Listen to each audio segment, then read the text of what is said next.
welcome to my channel. I never thought a simple dare could change my life so drastically. My name is Ryan, a 25-year-old graphic designer living in a small but cozy apartment in the city. On the surface, my life seemed perfectly ordinary: steady job, a loving girlfriend named Isabella, and a circle of close friends who knew me for my dry humor and late-night gaming sessions.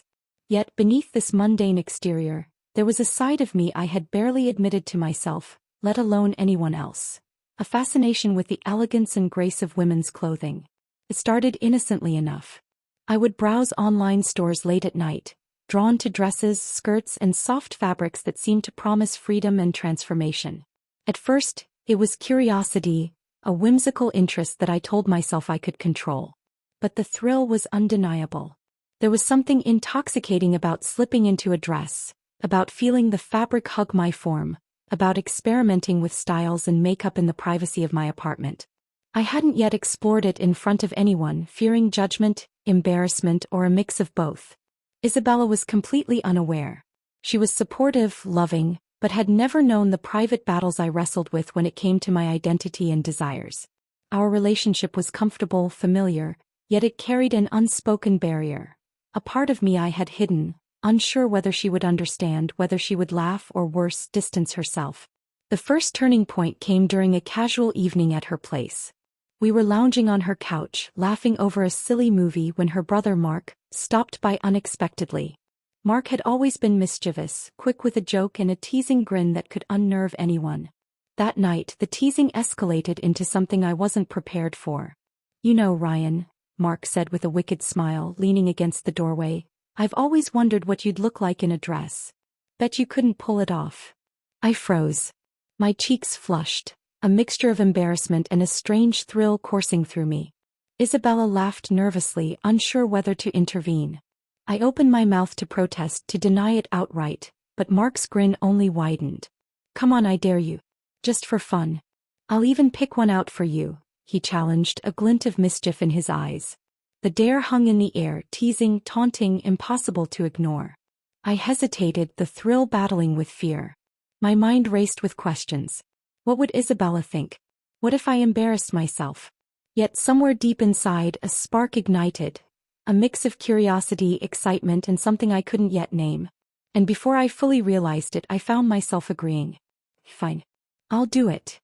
The next evening, the transformation began. Mark brought over a selection of dresses, shoes, and accessories, laying them out on Isabella's bedroom floor like a challenge I couldn't refuse. I couldn't help but stare, captivated by the delicate fabrics, the shimmering colors, the intricate designs. The moment felt surreal, almost cinematic, and I realized that once I stepped into this new role, there was no turning back. Not entirely. The first dress I tried on was a soft, lavender number, flowing and elegant, its fabric whispering against my skin as I slid it over my head. The feeling was electric, a shiver running down my spine as I looked in the mirror. The reflection staring back at me was both familiar and utterly foreign. My body transformed, yet still undeniably mine, adorned with the grace and femininity I had only ever fantasized about. Mark clapped his hands, clearly enjoying the spectacle. "Not bad. You might actually have a knack for this," he said, his tone teasing but oddly encouraging. Isabella watched silently, her expression a mix of amusement, surprise, and perhaps a hint of intrigue. As I explored the ensemble, adjusting straps, smoothing the fabric, experimenting with heels, an unexpected emotion bubbled within me. It wasn't just thrill or embarrassment, it was liberation. I felt a strange sense of rightness, as though a hidden part of me had been awakened and finally given permission to exist. From that night on, things changed. What began as a dare gradually evolved into something deeper. Each time I donned a dress, experimented with makeup, or practiced walking in heels, I felt more confident, more myself than I had in years. Yet the secret had to remain hidden from most. A delicate balancing act between desire and fear of exposure. The thrill of secrecy intertwined with the exhilaration of transformation, creating a tension I couldn't resist. And so I found myself caught in a web of fascination, embarrassment, and uncontrollable longing. What had started as a harmless bet with Mark had opened a door I could not close. Dresses, heels, makeup, they were no longer just experiments. They had become a necessity, a vital part of my identity that I couldn't ignore. Little did I know this journey was only beginning. The thrill of transformation, the suspense of secrecy, and the constant dance between Alex, the ordinary man, and the version of myself I could only express through dresses, were about to push me into situations I never imagined. Moments of joy would be paired with danger, fear would mix with excitement, and the lines between who I was and who I wanted to be would blur in ways I could never have anticipated. As I stood in front of the mirror that first night, adjusting the hem of my lavender dress and balancing uncertainly on heels that felt both foreign and liberating, I realized that my life had changed forever. The dare had unleashed a side of me I could no longer ignore. And somewhere in the back of my mind a small, persistent voice whispered, "Once you start, you can't stop." The days that followed the initial dare felt surreal. Each morning I woke with a new mix of anticipation and dread, wondering how I would continue the experiment without revealing too much to Isabella, or anyone else. Yet the pull of the dresses, the thrill of transformation had already begun to shape my routines. It was no longer just about the dare. It had become about exploration, self-expression, and something deeper I hadn't expected. Mark had been relentless in his teasing, but surprisingly supportive in his own mischievous way. Every visit became a mix of instruction and challenge. "Try this one," he'd say, tossing a silky red dress across the room. "Walk around. Make me believe you're not just Ryan pretending."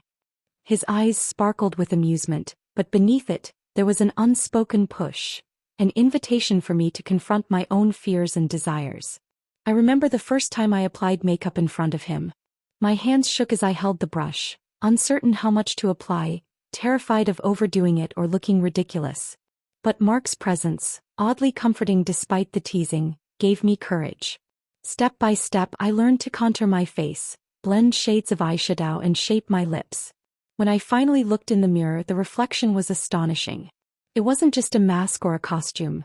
It was a version of me I had never dared to reveal, yet somehow felt profoundly real. At home I became obsessed with preparation. My apartment transformed into a miniature studio of femininity. Dresses hung on racks I'd installed in the bedroom, shoes lined up neatly along the wall, and makeup kits were scattered across the vanity. Each piece became a prop in a ritual that I looked forward to with both excitement and anxiety. I experimented with combinations, layering colors and textures, each choice a declaration of a hidden self I was only beginning to understand.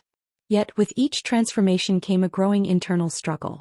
I wanted to share this side of myself, but fear held me back. What if Isabella discovered me in a dress before I was ready? What if friends or coworkers saw me? The thrill of secrecy heightened the emotional stakes, making each moment in a dress both liberating and terrifying. I felt exhilarated as I twirled in front of the mirror, the soft fabric of skirts brushing my skin, the click of heels echoing like applause. But underneath it all was a persistent fear of being exposed. One evening I faced a particularly intense challenge. Isabella had an early meeting and wouldn't return until late, and Mark had dared me to spend the entire evening in a full outfit, including heels, makeup, and a wig. Alone in the apartment, I felt the weight of anticipation settle on my shoulders. Every movement was deliberate, walking, sitting, even adjusting my hair. I wanted to appear natural, effortless, yet every sensation, from the tightness of the corset to the unfamiliar sway of the skirt, reminded me of how precarious the situation was. The first few hours were torturous and thrilling at once. I practiced gestures in front of the mirror, perfecting the tilt of my head, the placement of my hands, the subtle shift of weight from one heel to the other. Every glance at my reflection reinforced a strange dichotomy. Alex, the man I had always been, and the version of me I had created, feminine, confident, and undeniably compelling. By the third hour I was trembling, not just from physical strain but from the sheer intensity of inhabiting this persona so completely. Then came the test of reality. A sudden knock at the door made my heart leap into my throat. I froze, unsure whether to answer, my body still trembling in unfamiliar clothes. Through the peephole I saw a neighbor holding a package. Relief flooded me, yet the incident amplified my awareness of how fragile my dual existence had become.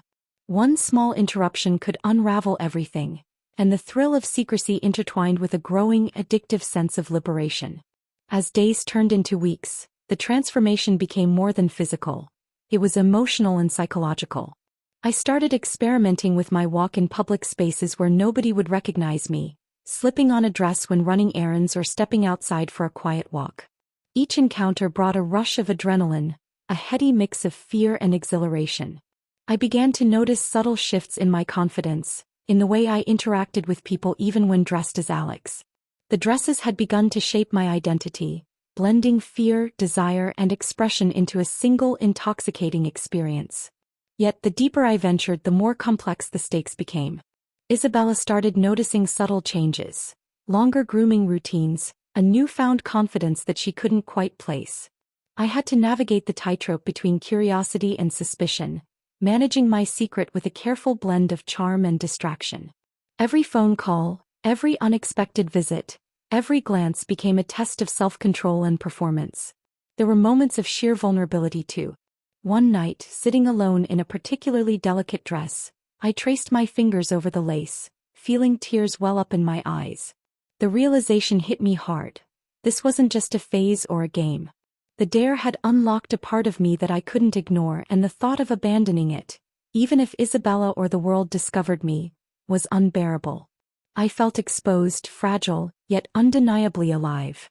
Mark, ever the provocateur, continued to push boundaries. "You're not just playing dress-up anymore, Ryan," he said one evening, a mischievous gleam in his eyes. "You're becoming her. Can you handle that?" His words lingered long after he left, echoing in the empty apartment. I stared at the reflection in the mirror, hands on hips, hair cascading over my shoulders, and wondered, who was I becoming? Alex? Ryan? Or something entirely new? The suspense escalated each day. Every preparation, every secretive moment, every click of heels down the hall was a reminder of the stakes. The thrill of crossdressing had evolved into a necessity, a lifeline to a side of myself I had never acknowledged. Yet the fear of exposure loomed constantly, a shadow that made every moment simultaneously exhilarating and terrifying. By the end of the build-up, I had become adept at inhabiting my feminine persona, yet the tension never waned. The thrill of secrecy, the intoxicating liberation of dresses and heels, and the fear of discovery intertwined into a heady mix. I was more confident, more expressive, yet more vulnerable than ever before. And the stage was set. Every challenge, every surprise, every daring moment yet to come would test my courage, my identity, and my ability to maintain the delicate balance between Alex and the version of me that I couldn't stop becoming. The apartment was quiet, but my mind was anything but. The days of careful practice, secret experimentation, and quiet exhilaration had led to this moment. Tonight I would test my limits. Not just my ability to walk in heels or apply makeup flawlessly, but my ability to fully inhabit this new persona while facing the real world. Mark had left a note earlier, cryptic as ever. "It's time. Show me what you've become. Don't hold back." My pulse quickened as I read it. There was no indication of what time meant, only a challenge. A test that seemed to both thrill and terrify me. I stared at my reflection in the mirror, adjusting the soft blue dress I had carefully chosen. It clung to my form in ways both unfamiliar and exhilarating. My wig was perfectly styled, makeup flawless, and heels making every movement a careful balance between grace and fragility. Every step toward the door was deliberate, each motion magnified by adrenaline. The thrill of being seen, of being recognized as someone entirely new, was intoxicating. And yet fear gnawed at me. What if I failed? What if someone recognized me as Ryan, or worse, laughed at the audacity of my transformation? I pushed the thought aside. This wasn't just a dare anymore. It was a declaration. I had embraced this side of myself, and tonight would either cement it or shatter it entirely. The first encounter came almost immediately. As I stepped out into the hall, the familiar click of my heels echoed, drawing curious glances from neighbors. I felt their eyes like sparks on my skin, a mixture of scrutiny and fascination that made my heart race. My breaths came faster, each one a reminder of the duality I was living. Alex in my mind, Emma in my body. Then came the first twist. As I reached the elevator, I ran into Isabella, unexpectedly home early from her meeting. My chest tightened, fear rising in a surge of panic. She froze, her expression unreadable for a long, torturous moment.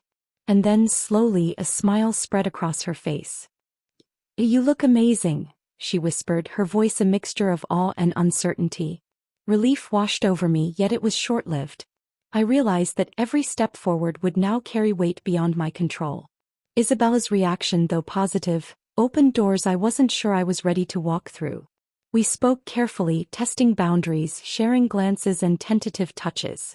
Every gesture carried a charge, a silent acknowledgement of the transformation I had undergone. Yet the true suspense hadn't even begun. Later that evening, Mark appeared at the door, his grin as sharp and mischievous as ever. "Ready for the next challenge?" he asked, holding a small box. Inside were outfits far more daring than anything I had tried before. Lace, satin, and designs that demanded confidence I wasn't sure I possessed. As I donned the new ensemble, the tension reached a physical peak. The dress was tighter, the corset restricting my breathing, the heels taller than anything I'd attempted. I moved cautiously, aware of every sound, every shadow. The city outside seemed alive, indifferent, and simultaneously threatening. But the real obstacle came unexpectedly. A neighbor, Mrs. Danvers, a woman known for her nosy tendencies, knocked at the door. My pulse spiked as I realized she might recognize me. Isabella, sensing my panic, stepped beside me. "Stay calm," she whispered, her hand on mine. The door opened slowly. Mrs. Danvers peered in, her eyes scanning the room, lingering on the unfamiliar figure of me in full dress and makeup. Time seemed to stretch, every heartbeat deafening. And then she spoke. "Well, you're different," she said with a smile, leaving ambiguity in her tone. My relief was palpable, yet the uncertainty of her comment left a lingering tension. Had she truly accepted what she saw, or was this the calm before a storm? The night progressed with a series of challenges. Calls, unexpected knocks, and small mishaps that tested my balance, poise, and composure. Each moment reinforced the thrill and danger of living this dual life. The thrill wasn't just in wearing the clothes. It was in the secrecy, the suspense, and the delicate balance of identity. A symbolic moment arose when a small accident nearly exposed me entirely. I tripped slightly in the heels, sending a decorative hairpin sliding across the floor. As I bent to pick it up, Isabella's eyes met mine in the mirror, a silent understanding passing between us. The hairpin, a simple object, became a symbol of the fragility and beauty of my dual existence. A reminder that every moment carried risk, yet every risk carried exhilaration. By midnight, I had reached a state of near exhaustion and exhilaration. The physical strain of the dresses and heels, combined with the emotional intensity of suspense and exposure, left me trembling. I realized that what had begun as a simple dare had evolved into something far deeper. A transformation that was now both irresistible and inescapable. Yet just when I thought I could finally relax, another twist emerged. Mark's laughter echoed from the hallway. "One more test," he said, holding a camera. The implication was clear. Tonight my transformation would be documented, forever capturing the duality, the tension, and the thrill of my secret life. As I posed, balancing poise with vulnerability, the adrenaline surged through me. Every click of the camera shutter was a heartbeat, a pulse that measured both fear and exhilaration. I realized then that the thrill of crossdressing wasn't just about appearances. It was about control, risk, and the intoxicating power of stepping fully into a persona that had once been forbidden. By the end of the night, the apartment was quiet again, but I was anything but calm. I stood in front of the mirror, hair tousled, dress slightly wrinkled, heels scuffed. I looked at myself and smiled. A complex mixture of pride, relief, and anticipation. The transformation was complete, but the journey was far from over. The suspense remained, unresolved yet tantalizing. The thrill of discovery, the risk of exposure, and the intoxicating allure of my new identity promised that tomorrow would bring new challenges, new moments of exhilaration, and new tests of courage. I had crossed a line, embraced a side of myself I could no longer ignore, and realized that this transformation was not a temporary thrill. It had become an essential part of who I was. And just as I thought I could finally breathe, a soft knock echoed through the apartment, followed by a whisper, "Are you ready for the next step?" The apartment was dimly lit, the soft glow of the city seeping through the blinds. My reflection in the mirror looked back at me, dressed, made up, transformed, but still undeniably me. But was it Emma now? Ryan? The lines had blurred so completely that I couldn't tell where one ended and the other began. Every detail, the curve of my dress, the sway of my hair, the subtle click of heels, reminded me that this wasn't just a phase anymore. Isabella leaned against the doorframe, her expression a mixture of awe and curiosity. "I don't even know what to say," she murmured, her voice trembling slightly. I could see the question in her eyes. "Who are you really?" I smiled nervously, unsure whether to answer, unsure even of what I might say. Before I could form a response, the familiar click of the hallway echoed again. My heart jumped. Mark. But when the door creaked open, it wasn't him. A stranger stood there. A delivery person, or so it seemed, holding a small envelope. Their eyes flicked over me, lingering, and I froze, unsure whether I should retreat, excuse myself, or act naturally. The stranger handed me the envelope and left almost as quickly as they had appeared. Trembling, I opened it. Inside was a single photograph. Me in the blue dress I had worn earlier that night, posed perfectly in the living room, every detail captured. And scrawled on the back in familiar handwriting, "You're not done yet. Are you brave enough to keep going?" I gasped. Someone had been watching. Someone had captured me at my most vulnerable, my most exposed. And yet, instead of fear, a strange thrill surged through me. The adrenaline of secrecy, the intoxicating danger of living between identities. It wasn't just addictive. It was consuming. Isabella stepped closer, her hand brushing mine. "Ryan, or Emma, whoever you want to be, I think I understand. But what happens now?" Her voice was gentle, almost pleading, and I realized that I had no idea. I was no longer in control. The game had taken on a life of its own. My mind raced. I could feel the pull of transformation, the desire to step fully into Emma, to embrace the freedom and exhilaration of the dresses, the heels, the makeup. But there was the shadow of consequence looming. What if someone else discovered me? What if this went beyond the apartment, beyond our safe space? The stakes were higher than ever, and the thrill was as dangerous as it was irresistible. I looked at the photograph again. My reflection, the real me, and the image in the photo.